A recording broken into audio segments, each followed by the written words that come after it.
Bonjour à vous, chers amis spectateurs d'LVA, La Voix de l'âme. Je suis ravie d'accueillir avec vous Pascal Boucher. Bonjour Pascal. Bonjour Marina.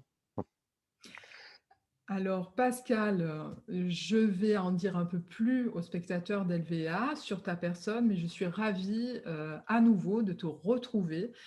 Pour cela, dans cette interview, cet échange que nous avons en commun, parce qu'il y a quelque temps, déjà en 2018, nous avions créé ensemble, en tout cas tu as été un des acteurs de cette belle aventure qui constituait un salon bien-être où tu as pu faire partie des acteurs lors de ces échanges avec les gens qui venaient dans ce salon sur Brignoles. Alors c'est vrai que nous avons passé des grands moments d'échange ensemble et aujourd'hui, à nouveau, nous échangeons avec les spectateurs de LVA et merci d'être là. Je suis vraiment ravie de t'accueillir dans cette bulle Moi d'interview. aussi, je suis ravi d'intervenir et puis de te retrouver parce que ça avait été une belle expérience. J'avais beaucoup aimé ce salon qu'on avons fait ensemble à Brignoles.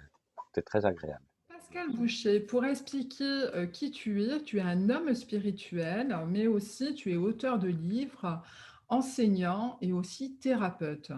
Alors, dans ces multiples domaines de l'ésotérisme qui t'a toujours quelque part attiré, Ah oui, tout à fait.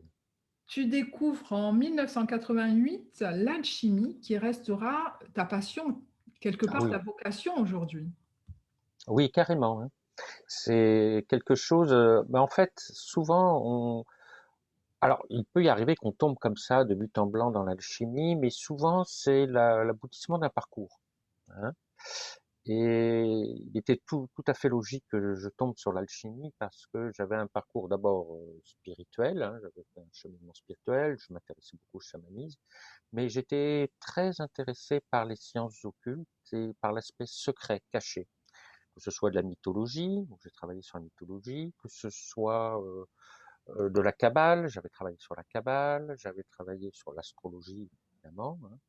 Et à un moment donné, je travaillais sur les mythes et aussi sur les textes sacrés comme la Bible par exemple, mais pas du tout l'aspect exotérique. En dehors de l'aspect moral, etc., et exotérique, les prêchis, tout ça, il y avait toujours quelque chose de subtil derrière, de caché. Voilà. Et je pistais ça, je pistais vraiment. Donc fatalement, à un moment donné, j'ai dû tomber dans l'alchimie. Voilà.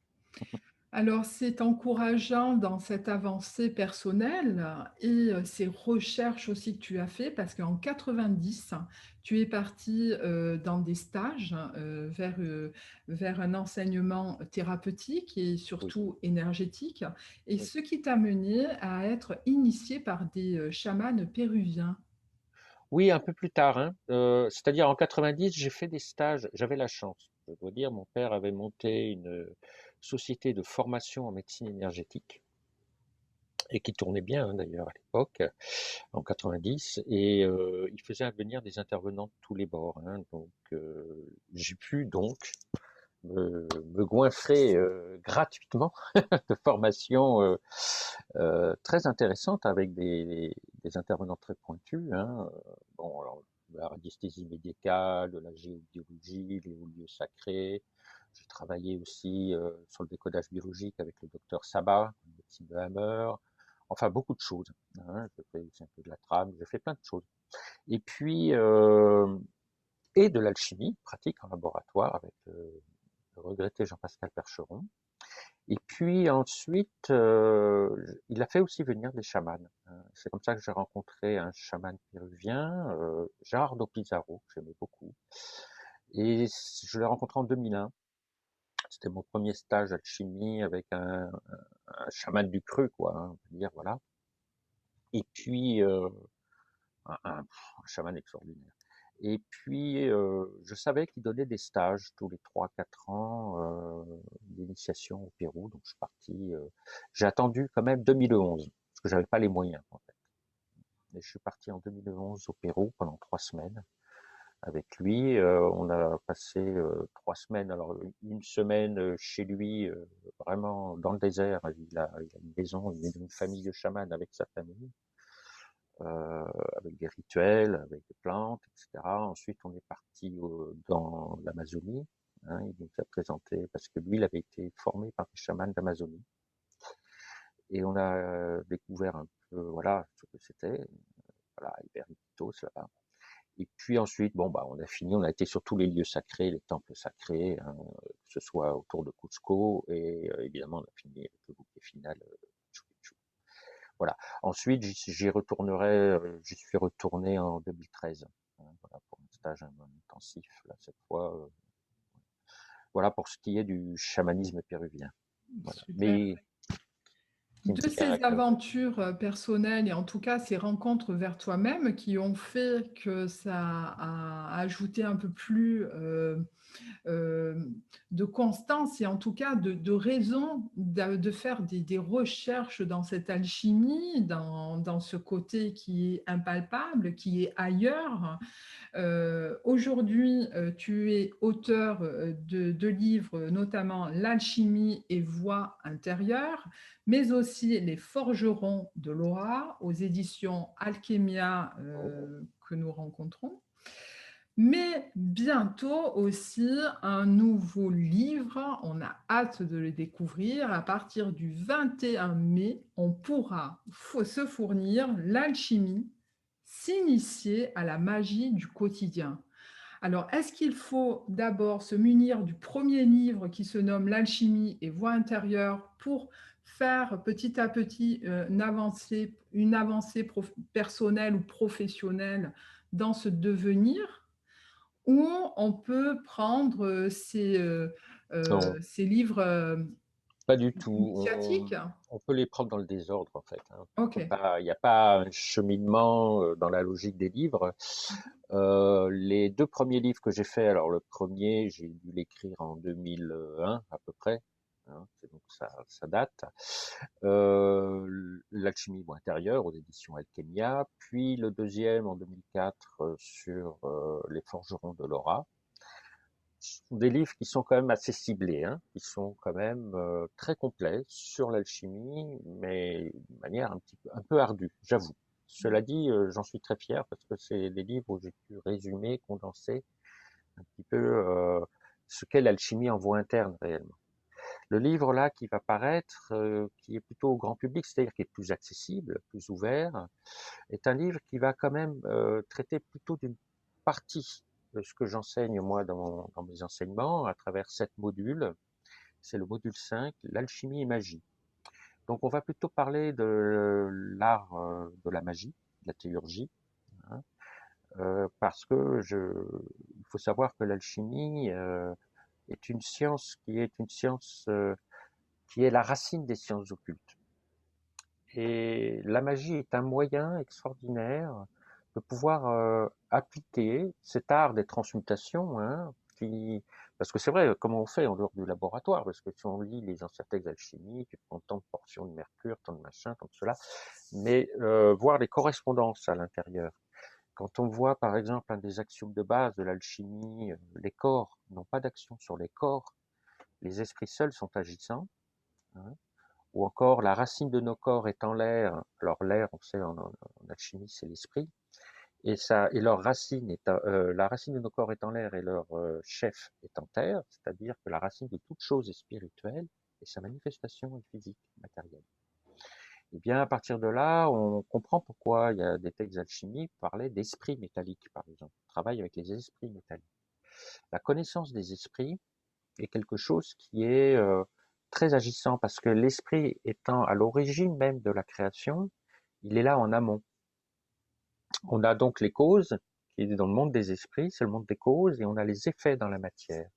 Et en travaillant en amont des phénomènes, des faits, on va pouvoir travailler sur la racine des choses et on va pouvoir transmuter. Par exemple, d'une manière beaucoup plus concrète, si dans votre vie vous avez toujours des problématiques par exemple de dévalorisation. Les gens vous reconnaissent jamais, vous avez jamais le métier que vous méritez, vous avez jamais le poste, vos compagnons, vos collègues, vos supérieurs, tout ça à jamais de reconnaître votre valeur, c'est que quelque part, ça peut être quelque chose de très physique, hein, ça fait que vous êtes sous-payé, sous-évalué, sous ceci, mais peut-être que, en fait, il y a un problème d'un esprit qui est là derrière, et cet esprit, sur le plan psychique, hein, tout simplement, hein, qui est cet conflit, par exemple, un conflit est un esprit de dévalorisation. C'est-à-dire que vous-même, vous vous valorisez pas à la juste mesure de ce que vous êtes. Et vous attendez que les autres le fassent, ça se fera jamais. Donc en travaillant sur le monde des esprits, que ce soit sur le plan psychique ou spirituel, des fois sur le plan même énergétique, il y a plusieurs plans hein, dans le monde des esprits, vous allez travailler euh, à la cause, à la source du problème.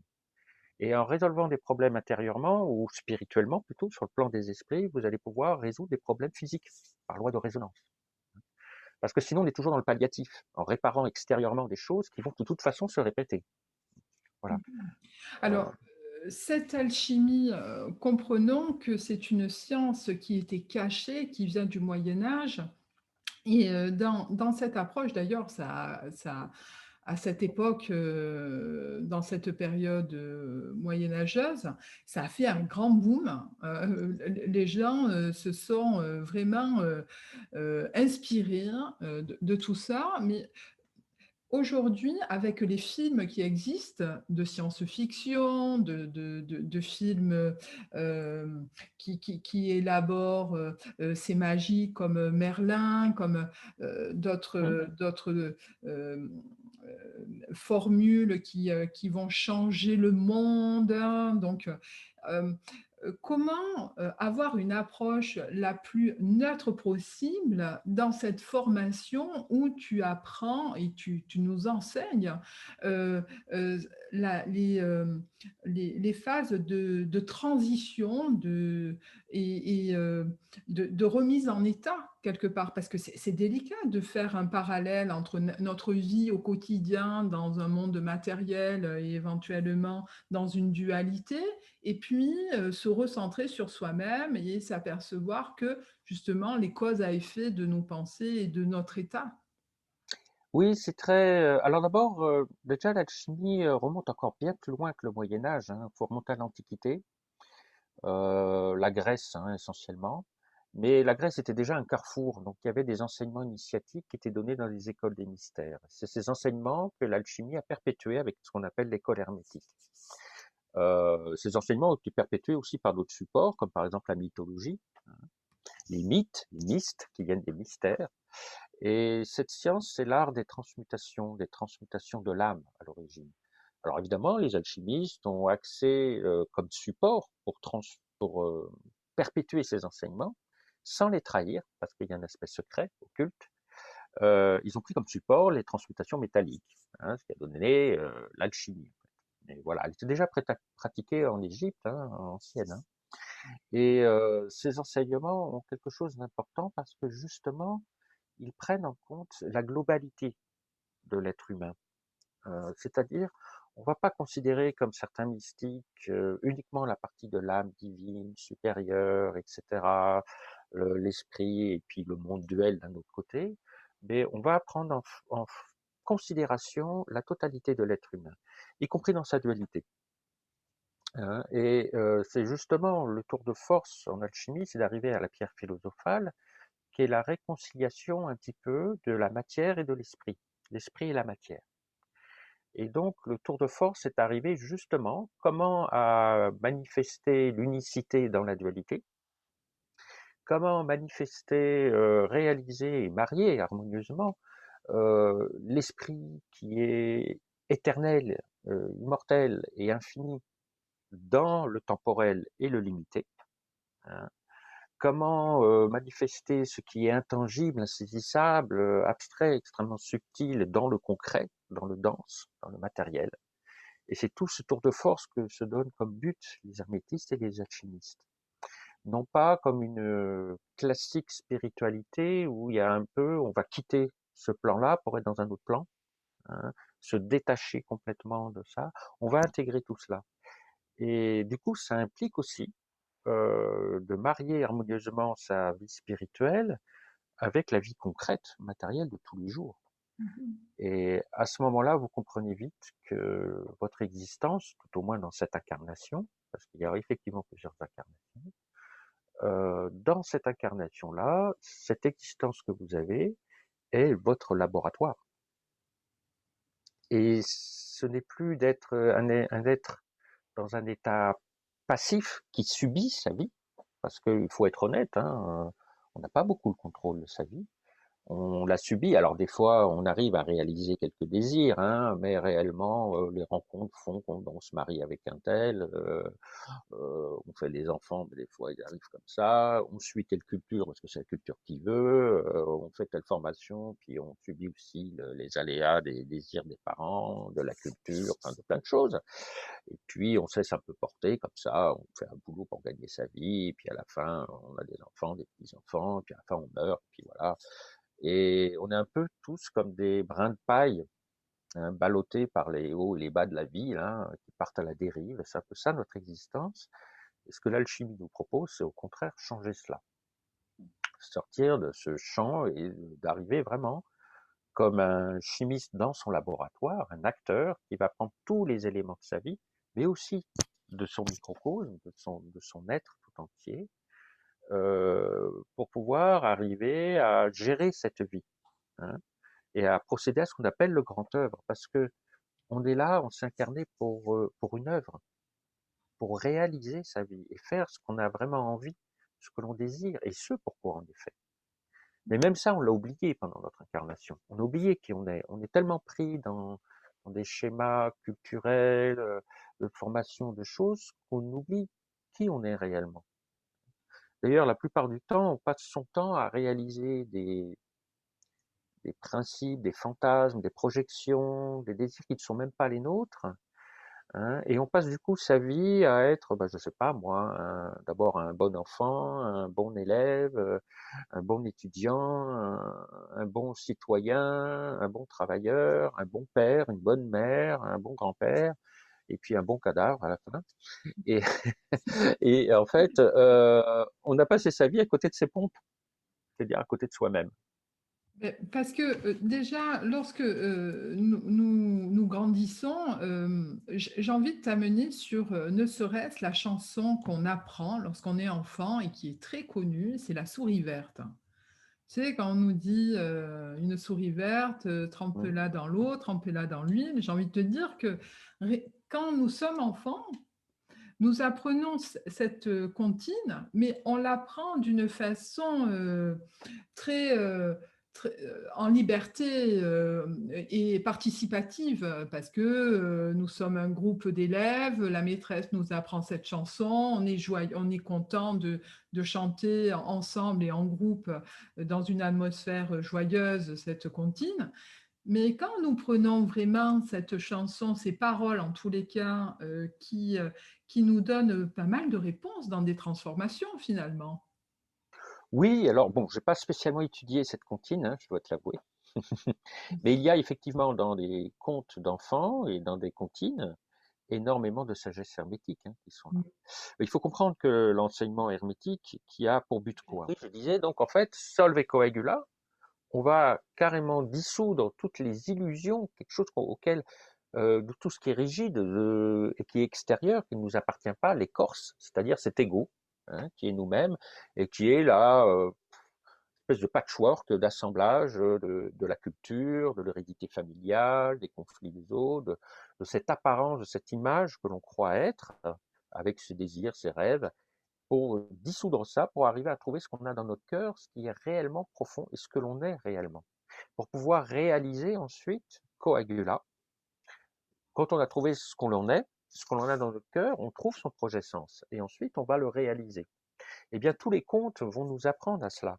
On va apprendre à dissoudre, mourir pour renaître. Alors évidemment, c'est une quête, parce que il faut affronter cette espèce de fatalité qui est liée à l'illusion, en fait, hein, de ce carcan de ce que l'on croit être, pour pouvoir se réaliser soi-même. Et c'est donc toute une quête.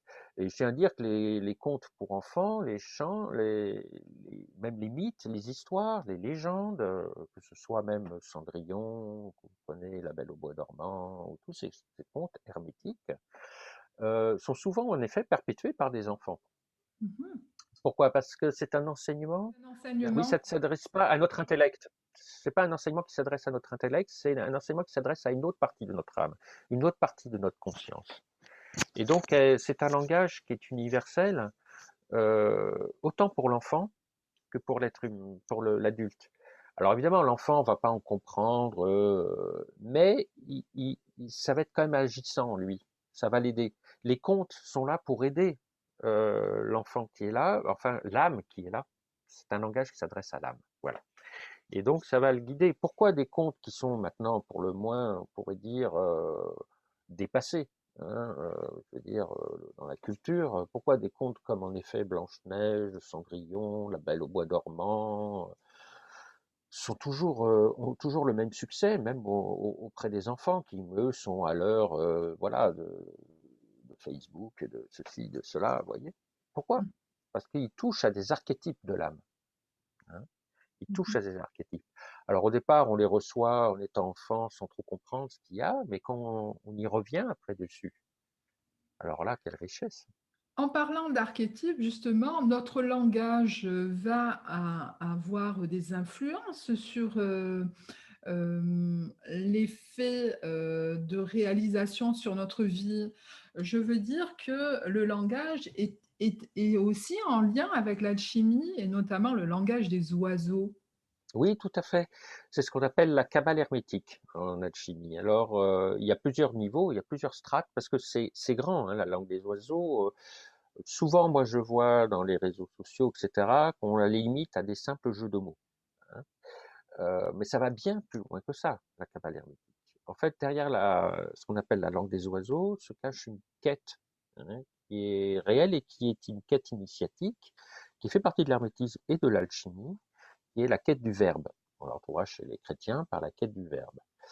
Et en fait, au départ, on va la retrouver à travers un langage codé, ne serait-ce que dans les livres, même dans les écrits, hein.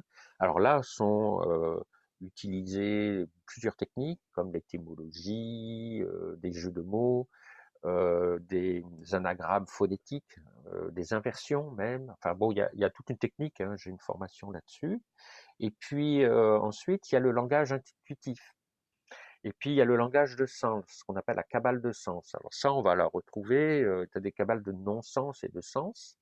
Et ça, c'est très intéressant. Par exemple, on va le retrouver même dans la Bible, c'est utilisé à travers les paraboles. Des trucs complètement aberrants, et c'est des cabales de non-sens, et tu vas voir qu'il y a quelque chose de caché. Puis après, on monte un peu plus loin, c'est la cabale de l'intuition. Et on s'aperçoit que finalement, quand on comprend la manière dont les alchimistes, les hermétistes, dans les traditions sacrées, le langage était codé, qu'on arrive à le décoder, c'est un langage analogique, hein, on s'aperçoit que finalement, c'est de la même manière que notre esprit va coder, par exemple, dans le langage des rêves, pour nous donner un message. C'est un langage, tu vois, très particulier. Et quand on va encore plus loin, on va s'apercevoir que pour les hermétistes, ils considèrent que la nature tout entière, l'univers qui nous entoure, est un grand livre vivant, à plusieurs dimensions. Déjà à 3 dimensions, mais à plusieurs dimensions.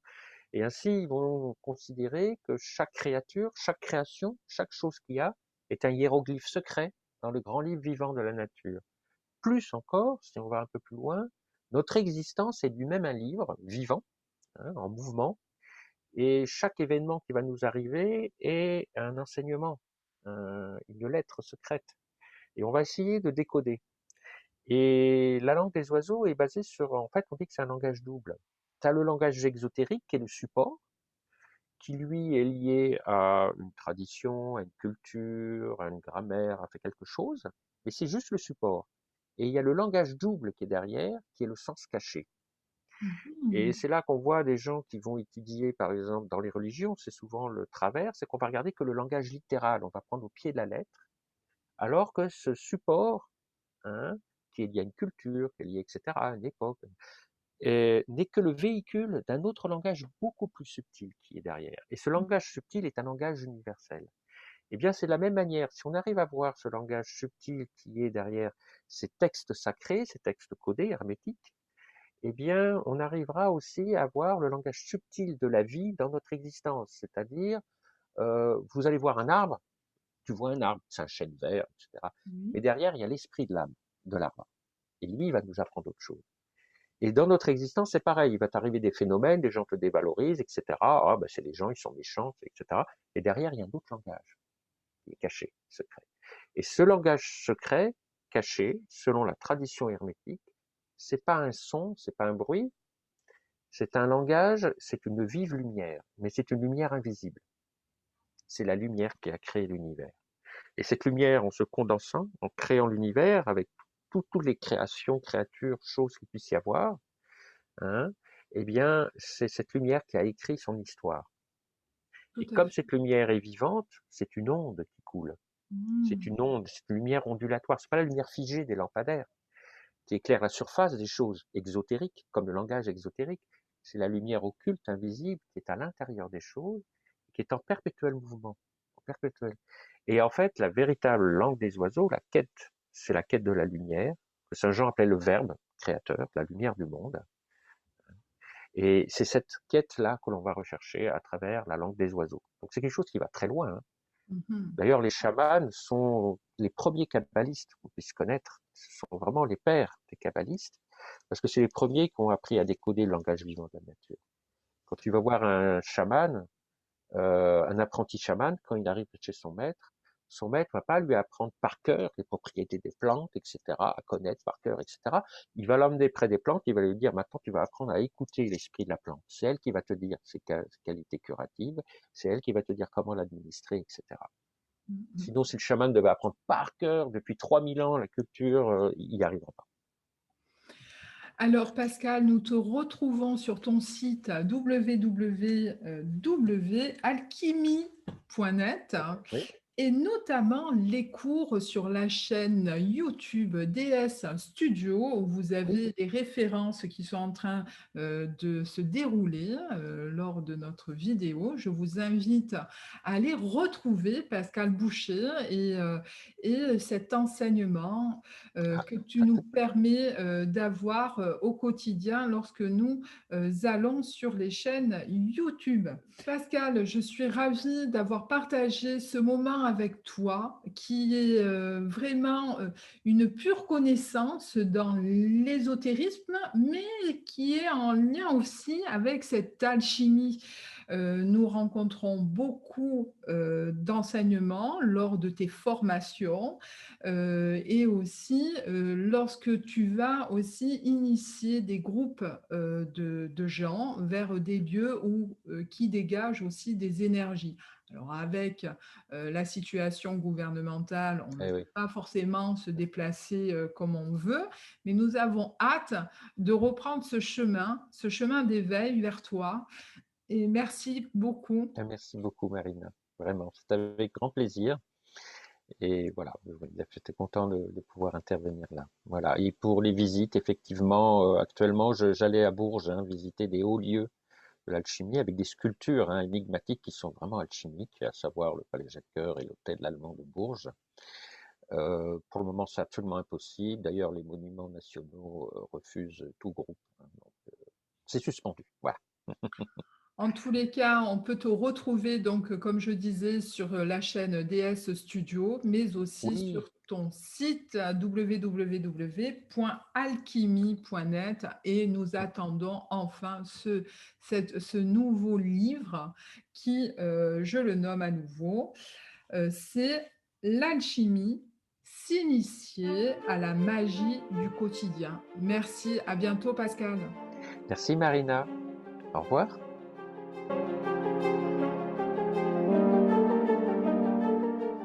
Vous souhaitez suivre LVA, la voix de l'âme? Abonnez-vous et actionnez la cloche.